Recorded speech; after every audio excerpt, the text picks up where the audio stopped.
ലോക്സഭാ തെരഞ്ഞെടുപ്പിൽ ഇന്ത്യ മുന്നണിയുടെ സീറ്റ് വിഭജന ചർച്ചകൾ പുരോഗമിക്കുമ്പോൾ ചില സംസ്ഥാനങ്ങളിൽ ഏകദേശ ധാരണയിൽ എത്തിയതായിട്ടാണ് റിപ്പോർട്ടുകൾ പുറത്തുവരുന്നത്. ഇപ്പോൾ പുറത്തേക്ക് വരുന്ന വാർത്തകൾ അനുസരിച്ച് നിതീഷ് കുമാറിന്റെ ബീഹാറിൽ മുന്നണികൾ സീറ്റ് വിഭജനം വലിയ പൊട്ടിത്തെറികൾക്കൊന്നും ഇട നൽകാതെ തന്നെ പൂർത്തിയായി എന്നാണ് കരുതുന്നത്. JDU 17 സീറ്റിലും RJD 15 സീറ്റുകളിലും കോൺഗ്രസ് 6 സീറ്റുകളിലും CPI-ML ലിബറേഷൻ പാർട്ടി 2 സീറ്റുകൾ എന്നിങ്ങനെയാണ് സീറ്റുകൾ വീതം വെക്കാൻ ധാരണയായിട്ടുള്ളത്.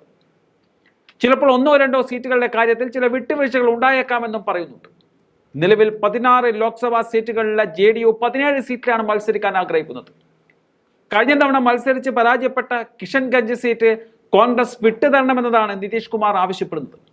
പക്ഷേ കിഷൻഗഞ്ച് കോൺഗ്രസ് വിട്ടുകൊടുക്കാനുള്ള സാധ്യത വളരെ കുറവാണ്. RJD 15 സീറ്റിൽ മത്സരിക്കാനാണ് സാധ്യത. ചിലപ്പോൾ 14 ആകാനും സാധ്യതയുണ്ട്. സീറ്റുകളുടെ കാര്യത്തിൽ ഒരു പിടിവാശിയും RJD വെച്ച് പുലർത്തുന്നില്ല.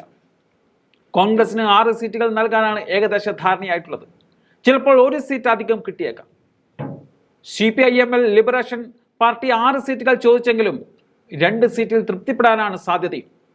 ബീഹാറിലെ മറ്റു സഖ്യകക്ഷികളായ CPI, CPM എന്നിവർക്ക് സീറ്റ് നൽകാൻ നിലവിലെ സാഹചര്യത്തിൽ ആരും തയ്യാറായിട്ടുമില്ല. സിറ്റിംഗ് സീറ്റായ കിഷൻഗഞ്ചിനു പുറമെ കാത്തിഹാർ, ഔറംഗാബാദ്, ഭഗൽപൂർ, ബക്സർ, സസാറാം, വാൽമീകി നഗർ, പൂർണിയ, പൂർവി ചമ്പാരൻ എന്നീ ലോക്സഭാ സീറ്റുകളാണ് കോൺഗ്രസ് ആവശ്യപ്പെടുന്നത്. ഇതിൽ 4-5 സീറ്റായിരിക്കും കിഷൻഗഞ്ചിനു പുറമെ കോൺഗ്രസിന് ലഭിക്കുന്നത്. സഖ്യത്തിന് ഒരു ജയസാധ്യതയുമില്ലാത്ത പട്ന സീറ്റ് ഇത്തവണയും കോൺഗ്രസിനെ തലയിൽ അടിച്ചേൽപ്പിക്കാനാണ് സാധ്യത കാണുന്നത്.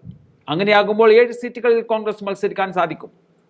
നിലവിൽ 1 സീറ്റ് മാത്രമാണ് കോൺഗ്രസ് വിജയിച്ചിട്ടുള്ളൂ.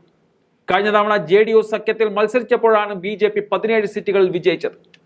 ഇത്തവണ നിതീഷിന്റെ JDU BJPക്കൊപ്പമില്ല. അതുകൊണ്ട് തന്നെ ആകെയുള്ള 40 സീറ്റുകളിൽ ഇത്തവണ 30+ സീറ്റുകളാണ് ഇന്ത്യ സഖ്യം പ്രതീക്ഷിക്കുന്നത്. ഒത്തുപിടിച്ചാൽ മലയും പോരും എന്നതുപോലെ തന്നെ ഇന്ത്യ മുന്നണി ഒറ്റക്കെട്ടായി മത്സരിച്ചാൽ ബീഹാറിൽ BJPക്ക് കനത്ത തിരിച്ചടി നൽകാൻ സാധിക്കും.